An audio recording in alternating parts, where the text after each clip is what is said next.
Hello doctors, welcome to the beautiful world of biology, that is JCB Jitendra Chauhan biology. तो बेटा आज हम जो टॉपिक पढ़ने वाले HHD, that is human health and disease.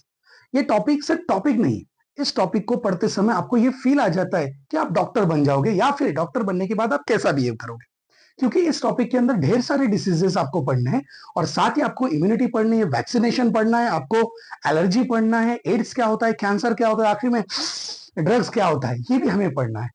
तो ये सारी चीजें हमें क्या बोलती है बेटा कि जब जब आप ह्यूमन हेल्थ एंड डिसीज पढ़ोगे, एक लंबा टॉपिक है और ये बहुत इंटरेस्टिंग टॉपिक भी है। चलो बेटा शुरू करते बिना किसी देरी के। तो सबसे पहले हमें यह समझना होगा हेल्थ इस वर्ड का मतलब क्या होता है।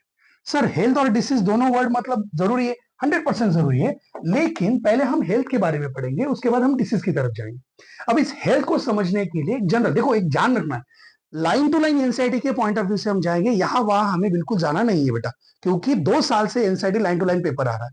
अब ध्यान से सुनिएगा, अगर मैं हेल्थ के बारे में बात कर रहा हूं तो पुराने लोगों ने ओल्ड एंशियंट के हिसाब से इसको बोला गया है कि it is a state of mind. इसे क्या बोला गया है बेटा, बोलो यहाँ पे, स्टेट ऑफ माइंड, या फिर इसे बोला गया है बेटा माइंड एंड बॉडी में यहां लिखा, मतलब अपने बॉडी का, अपने माइंड का कंट्रोल कैसा, इसलिए उसको स्टेट बोला गया है। लेकिन ये क्यों, तो ये क्यों होता है, to balance certain things, to balance, to balance certain humour. अब सवाल ये आता है ह्यूमर्स का मतलब क्या होता है। देखो बेटा चीजें कैसी, अगर मैं पढ़ाने पे आता हूं तो मैं आपको कुछ चीजें मतलब स्किप करके मैं बहुत सारी चीजें आपको समझा सकता हूं, लेकिन अगर एनसीईआरटी पढ़ते टाइम पे आपको कुछ वर्ड्स ज्यादा प्रॉब्लम दे रहे तो वर्ड्स आपको समझना बहुत जरूरी है। जैसे कि ह्यूमर्स वर्ड आता है, अब ये जो ह्यूमर वर्ड है बेटा, ये ह्यूमर वर्ड आप ऐसा ऐसा मान के चलो ह्यूमर वर्ड, इसको पुराने जमाने में इसको एक चीज ह्यूमर बारे में बोला गया, लेकिन आज का साइंस इस ह्यूमर को किस तरह से रिप्रेजेंट करता है। ह्यूमर्स का मतलब यहां बोला जाता है बेटा बॉडी फ्लूइड्स।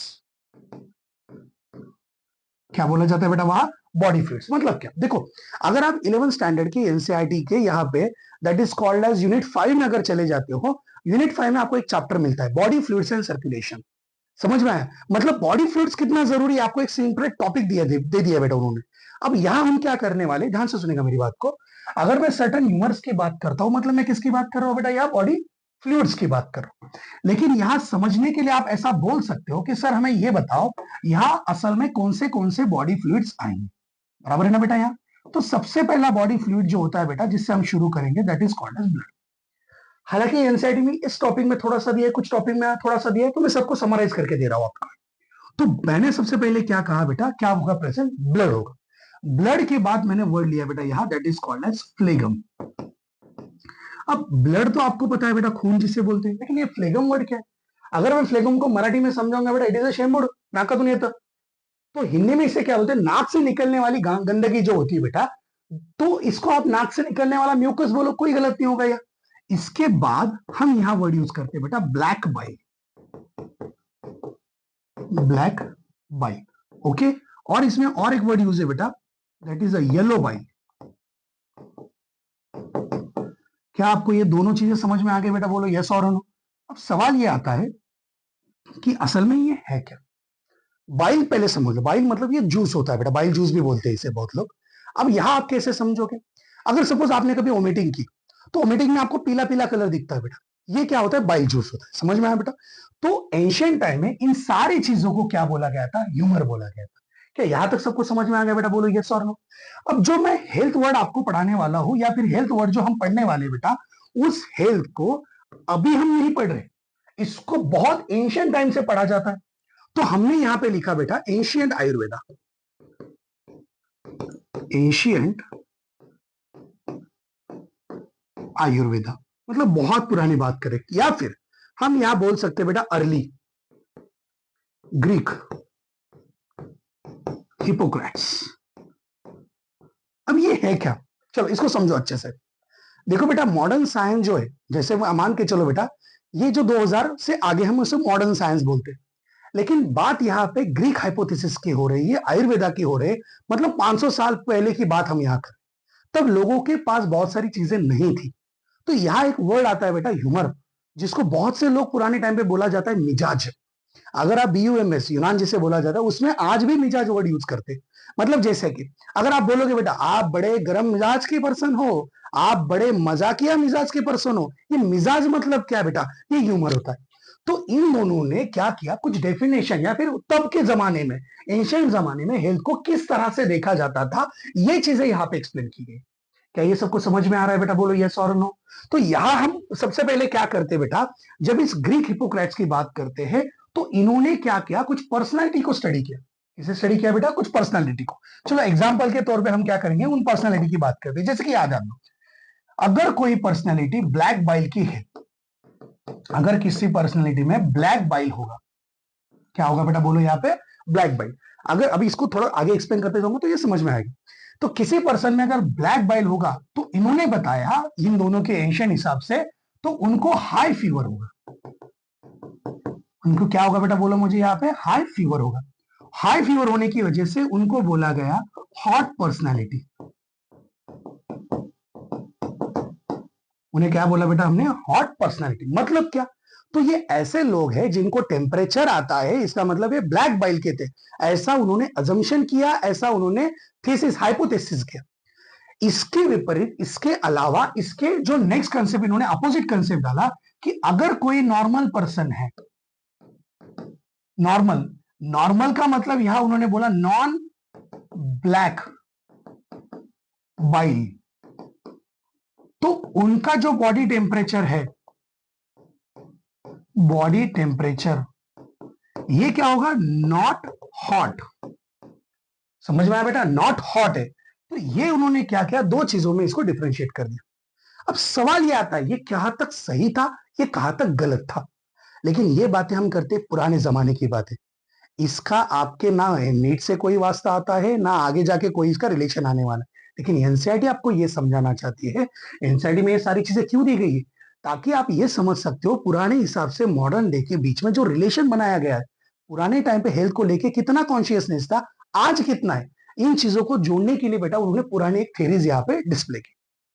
अब यह चीजें किस तरह से आई, मैं थोड़ा सा आपको अलग तरीके से और बताता हूं बेटा।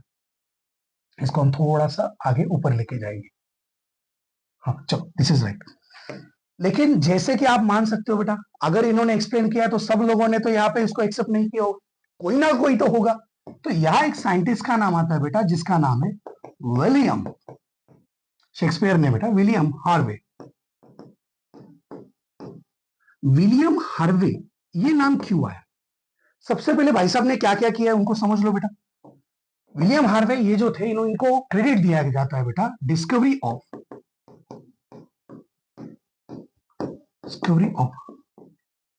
Blood circulation.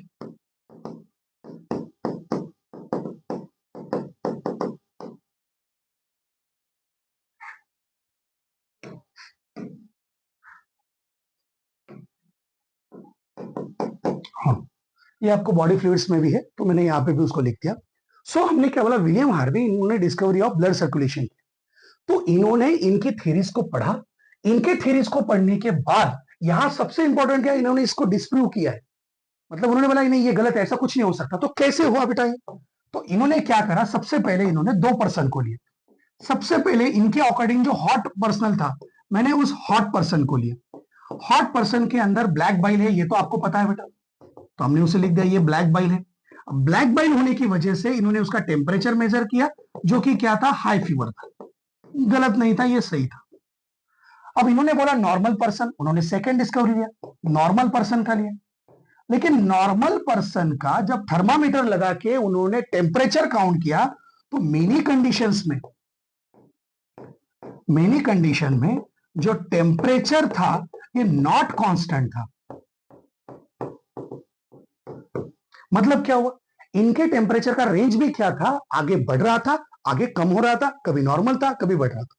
तो इन्होंने बताया कि ब्लैक बाइल जो है उसमें कोई ऐसा नहीं है कि अगर कोई पर्सन ब्लैक बाइल का है तो इसका मतलब वो हॉट पर्सनैलिटी में जाएगा और जिनका नहीं, ऐसा नहीं होगा। तो इन्होंने ये किसकी वजह से प्रूव किया, थर्मामीटर की वजह से प्रूव किया। इन्होंने सबके टेम्परेचर काउंट किए।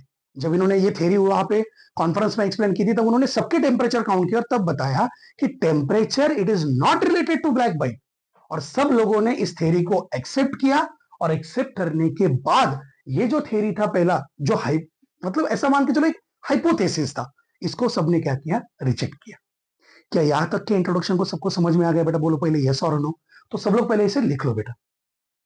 हो गया सबका लिख के? ओके, चलो नेक्स्ट पॉइंट पे जाते हैं बेटा। अभी अब यहां सबसे इंपॉर्टेंट वाला पॉइंट क्या आता है, चलो ध्यान देना है बेटा सब लोगों ने। आप बोलोगे सर ये तो सब थ्योरेटिकल, आज का लेक्चर पूरा इंट्रोडक्शन है बेटा, छोटी छोटी चीजें जो आपको आगे लगने वाली। ओके बेटा, चलो याद ध्यान दो सब लोग। अब यहां चलो हेल्थ तो हमें समझ गया, लेकिन हेल्थ ने क्या बताया? बायोलॉजी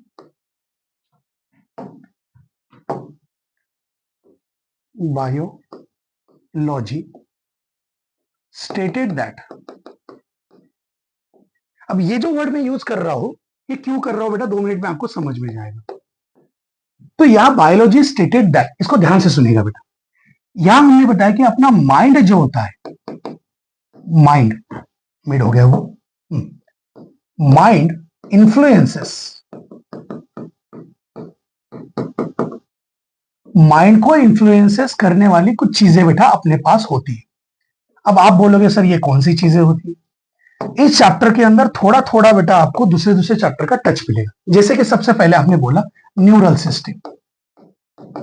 ये जो न्यूरल सिस्टम होता है, ये न्यूरल सिस्टम आपको क्या करता है बेटा, बॉडी को या फिर माइंड को ये इन्फ्लुएंस करता है, ये अफेक्ट करता है। समझ में आया बेटा सबको? चलो नेक्स्ट पॉइंट क्या जाओ। उसके बाद हमने कहा बेटा एंडोक्राइन सिस्टम।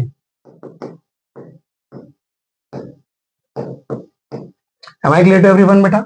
और उसके बाद हमने बोला बेटा इम्यून सिस्टम। अब यहां सबसे पहले तो आप किस सिस्टम को समझना चाहते हो? न्यूरल आपको पता है बेटा, नर्वस सिस्टम की बात करते हैं। नर्वस सिस्टम का मतलब क्या होगा बेटा, ब्रेन के रिलेटेड सब, central nervous system, peripheral nervous system, neural chapter में मैं आपको पढ़ा दूंगा बेटा, न्यूरल कोऑर्डिनेशन के अंदर। अब सबसे इंपॉर्टेंट क्या बात आती है, एंडोक्राइन सिस्टम केमिकल कोऑर्डिनेशन के अंदर आता है। मतलब बॉडी के अंदर प्रेजेंट जो भी ग्लैंड्स है, इससे जो हार्मोन सीक्रेट होते हैं, इसके बारे में हमें पढ़ना है। अब उसके बाद क्या आता है, इम्यून सिस्टम, जो इसी चैप्टर में दिए है।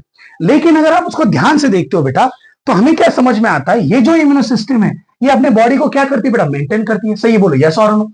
मतलब अगर मैं यहाँ पे बायोलॉजी के पॉइंट ऑफ व्यू से देखता हूं, या फिर मैं आपको ये बोलता हूं बेटा कि सबसे इंपॉर्टेंट कौन है, तो इसमें मैं ये बोल सकता हूं बेटा यहां कि इम्यूनो सिस्टम जो था, ये क्या करता है बेटा, maintain our health, maintain our health. क्या ये चीज सबको समझ में आ गई बेटा? बोलो पहले यस और नो। मतलब क्या हुआ, अगर देखो ऐसा नहीं है, तीनों चीजें बहुत ज्यादा जरूरी है, लेकिन हमें समझ में क्या आता है, हेल्थ मतलब इम्यूनिटी, बराबर है ना बेटा? तो हेल्थ का मतलब अगर इम्यूनिटी आता है, तो इसका मतलब ये हुआ इम्यूनो सिस्टम सबसे ज्यादा क्या मेंटेन करेगा बेटा, अपना यहाँ हेल्थ मेंटेन करेगा। क्या ये चीज सबको समझ में आ गई बेटा? बोलो यस और नो। तो इसका मतलब ये हो रहा है, हेल्थ जो था, अगर हेल्थ के पॉइंट ऑफ व्यू से देखा जाए, अगर हेल्थ के बारे में हमें कुछ ऐड करना पड़े, तो हम क्या करेंगे बेटा, यहां हेल्थ इज अफेक्टेड बाय, चलो एक मिनट याद है, हमने सबसे पहले क्या बोला था, हेल्थ क्या बेटा, स्टेट ऑफ माइंड है। बोलो यस और नो। स्टेट ऑफ माइंड क्यों, माइंड और बॉडी क्यों बोला, वो बैलेंस क्या करता है, ह्यूमंस। देखो हेल्थ के बारे में ये पहला स्टेटमेंट हुआ। अब हम क्या करेंगे बेटा, हेल्थ के बारे में ये दूसरा स्टेटमेंट करेंगे। दूसरे स्टेटमेंट में क्या बोला है, हेल्थ इज अफेक्टेड बाय, किसके अफेक्टेड, अफेक्ट क्यों हुआ, तो by state of mind and mental health. अब आप बोलोगे सर ये क्या वर्ड है, देखो ध्यान से सुनना, ये सारी चीजें किसके रिलेटेड है बेटा, अपने माइंड के रिलेटेड। तो इसलिए जनरल स्टेटमेंट एनसाइटी यहां पे करता है। क्या ये चीजें सबको समझ में आ गई बेटा? बोलो यहाँ पे यस और नो। अब सवाल ये आता है कि सर ये इंट्रोडक्शन, देखो बेटा हर बार मैं बार बार बोल रहा हूं, इंट्रोडक्शन यहाँ पहला पेज जो होता है, यहाँ पे अभी हमें एम एस स्वामीनाथन सर के बारे में भी बोला गया। एम एस स्वामीनाथन सर जिनके हाथ से मुझे गोल्ड मेडल मिला है बेटा, ओके। तो उनका जो इंट्रोडक्शन है, ये आगे हमें थोड़ा सा और आगे आएगा, दूसरे चैप्टर्स में भी आएगा, तो मैं वहां उसे कन्वर्ट करने वाला हूं। लेकिन सवाल ये आता है कि जब आप एनसीईआरटी को लाइन टू लाइन पढ़ना शुरू करोगे, 101% सारे वर्ड्स आपको समझ में आना चाहिए। समझ में आता है बेटा? तो हर वर्ड के लिए बेटा ये इंट्रोडक्शन इस तरह से हमें पढ़ना होगा। चलो क्या यहां तक सबको समझ में आ गया बेटा? बोलो यहाँ पे यस और नो। अब सवाल ये आता है कि यहां हमें इन सारी चीजों में हेल्थ के बारे में कुछ बोला गया, किसके ऊपर हेल्थ अफेक्टेड होता है, या फिर हेल्थ इज अफेक्टेड बाय, किन किन की वजह से होता है। तो यहां सबसे पहला पॉइंट मैंने बोला है बेटा, यहां जेनेटिक डिसऑर्डर। अब ये वर्ड आपके लिए कोई नया वर्ड नहीं है बेटा, बराबर है ना। तो हमने सबसे पहले क्या वर्ड यूज किया है यहाँ, जेनेटिक डिसऑर्डर। बेटा आप इसे ध्यान से सुनेगा सब लोग। जब मैं जेनेटिक डिसऑर्डर की बात कर रहा हूं, मतलब मैं किसकी बात कर रहा हूं, तो जेनेटिक डिसऑर्डर में सबसे पहले मैंने बोला बेटा दैट इज अ डिफिशियंसी, या फिर मैं बोल रहा हूं बेटा डिफेक्ट। क्या बोला बेटा हमने इथे, यहां पे क्या बोला है, डिफिशियंसी या फिर defect from birth. From birth, जन्म से किसी के अंदर कुछ डिफेक्ट होना, ये एक डिसऑर्डर मानी जाती है। अब मैं एग्जांपल लूंगा, आगे जाके मैंने पीपीटी भी यूज की बेटा लेक्चर के एंड में, तो वो भी देखना आपको और समझ में आएगा। सो डिफिशियंसी और डिफेक्ट फ्रॉम बर्थ, समझ में आया। तो इसे क्या बोला गया, जेनेटिक डिसऑर्डर। इसका बेस्ट एग्जांपल मैं आपको बोलता हूं, ये 2 चैप्टर में पढ़ना है, इस चैप्टर में भी पढ़ेंगे और यही आपको पढ़ना है प्रिंसिपल इनहेरिटेंस के अंदर। ओके चलो, तो इसका एग्जांपल है बेटा डाउन सिंड्रोम। अब यहां मैं इसको ज्यादा एक्सप्लेन नहीं करूंगा, लेकिन एक चीज आप समझना है बेटा सबने, डाउन सिंड्रोम असल में होता क्या है। डाउन सिंड्रोम क्या होता है, 21 नंबर का क्रोमोसोम जो वो एक्स्ट्रा कॉपी बना देता है, उसकी वजह से जैसे हम मतिमंद भी बोलते हैं बेटा, वो चीजें आती है। तो जेनेटिक डिसऑर्डर के अंदर पहला क्या बोला हमने, डिफिशियंसी, जो बर्थ से होगा, मतलब डिफेक्ट या फिर बर्थ से जो होगा उसे हमने डिफिशियंसी, और बर्थ को क्या नाम दिया, डिफेक्ट को क्या नाम दे दिया हमने, दैट इज जेनेटिक डिसऑर्डर। लेकिन सर यही नहीं है बेटा, और सुनिएगा, यही नहीं है और सुनिएगा, वो वाला किस्सा है बेटा, याद ध्यान दो। डिफिशियंसी, डिफिशियंसी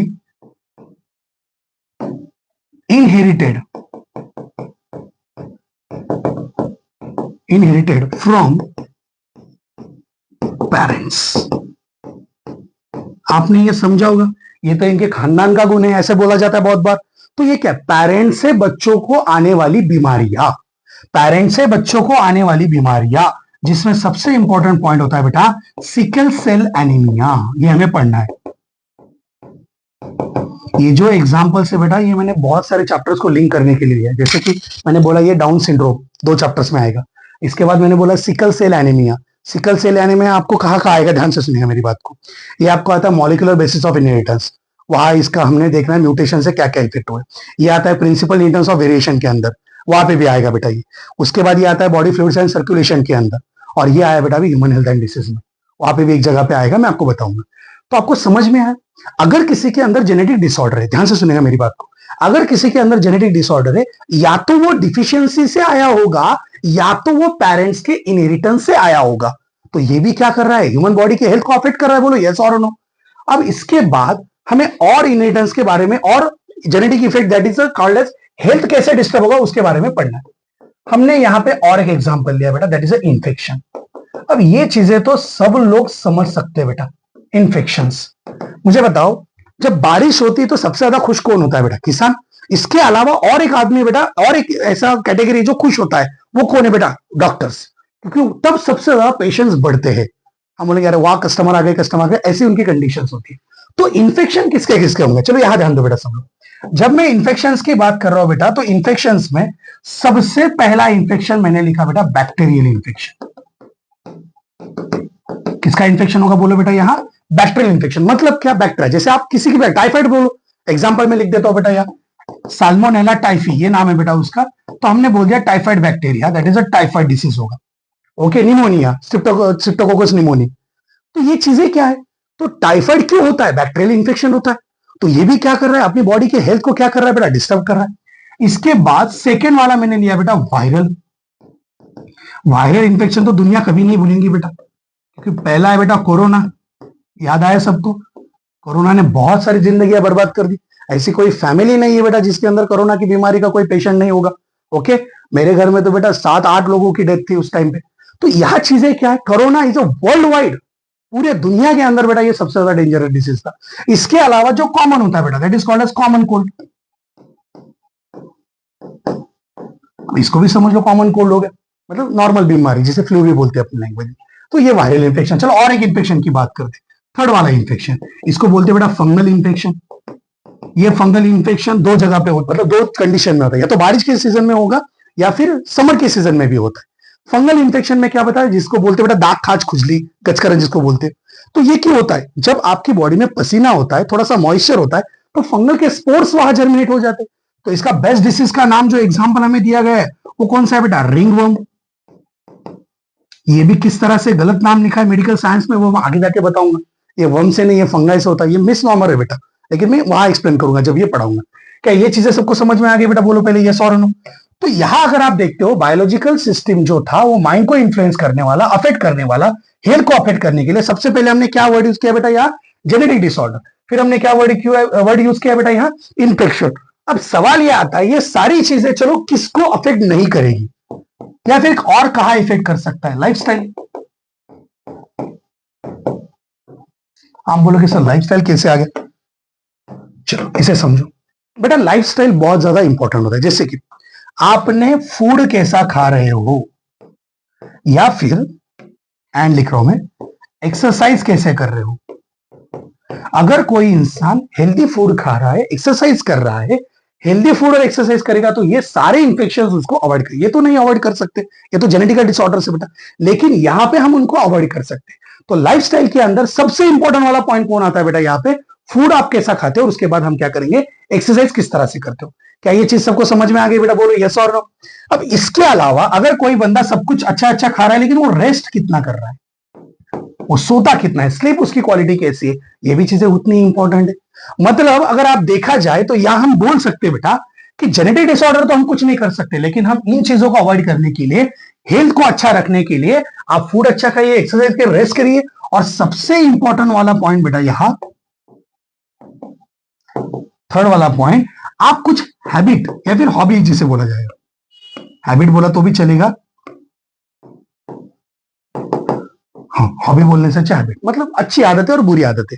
अच्छी आदतों में आप बोल सकते हो सुबह उठना, मेडिटेशन करना, एक्सरसाइज करना, अच्छा खाना खाना, मोबाइल्स कम यूज करना, सोशल मीडिया कम यूज करना, जितना हो सके ज्यादा बुक्स पढ़ना, ये सारी, जल्दी सो जाना, ये सारी चीज, जल्दी उठना।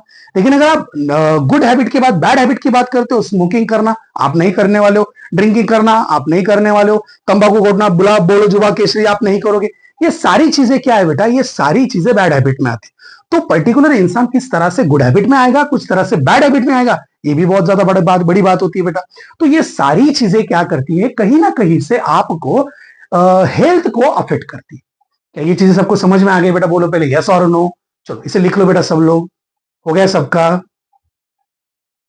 चलो बेटा अब हमने जो भी पढ़ा है उसे थोड़ा पीपीटी के पॉइंट ऑफ व्यू से भी देखते हैं कैसे। चलो अभी वो ग्रीक माइथोलॉजी होगा वो उसमें मैं नहीं जाने वाला हूं बेटा। विलियम हार्वे ये इंसान, ओके, ये बहुत बड़ा आदमी है जिसकी वजह से बॉडी फ्लूइड सर्कुलेशन, ये सारी चीजें हमें समझ में आई।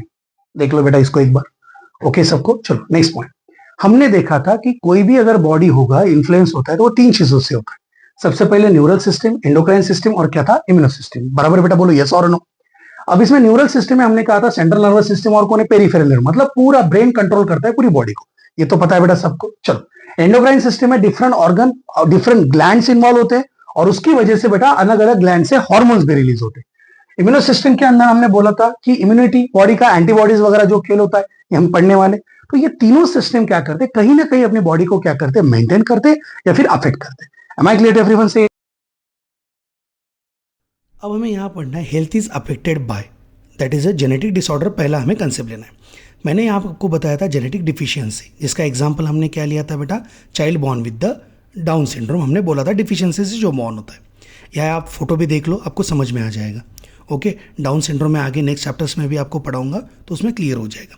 तो ये डाउन सिंड्रोम का एग्जाम्पल है। नेक्स्ट है बेटा जेनेटिक डिफेक्ट, जिसमें एक फैमिली ट्री मैंने आपको दिया है। जनरल समझ लो, अगर फादर नॉर्मल है लेकिन मदर यहाँ पे क्या है बेटा? कैरियर, तो इसमें बच्चों में ये डिसीज आने के चांसेस होते हैं, मतलब वो कैरियर भी हो सकते हैं, लेकिन इनको हम अलग अलग चैप्टर्स में देखेंगे, that is a principal interns में देखेंगे आगे जाके।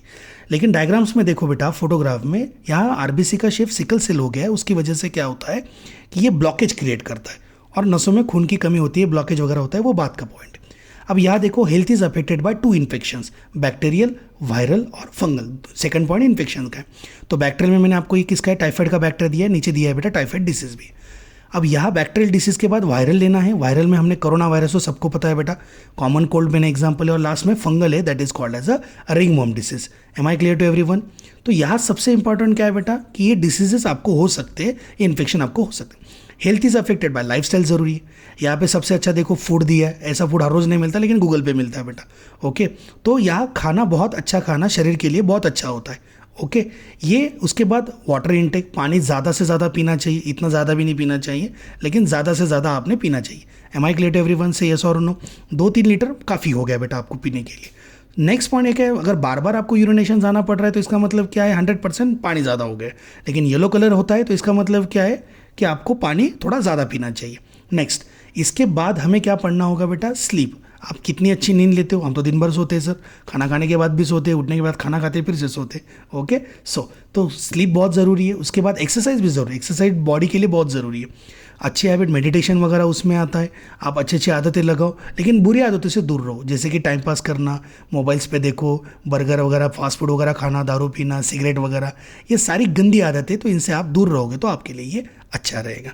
M I clear to everyone? तो ये लाइफ स्टाइल, ये आपको एक अच्छा है जिससे आप क्या कर सकते हो, हेल्थ को और अच्छे से कर सकते हो। एम आई क्लियर बेटा? बोलो यस और नो। तो ये थी आज की कहानी, और आगे अच्छे से पढ़ेंगे। टॉपिक बहुत ज़्यादा इंटरेस्टिंग है, लेकिन एक चीज़ समझना है, इस टॉपिक को जितना जितना आगे जाएंगे और अच्छे से पढ़ेंगे। Am I clear? All the best, bye.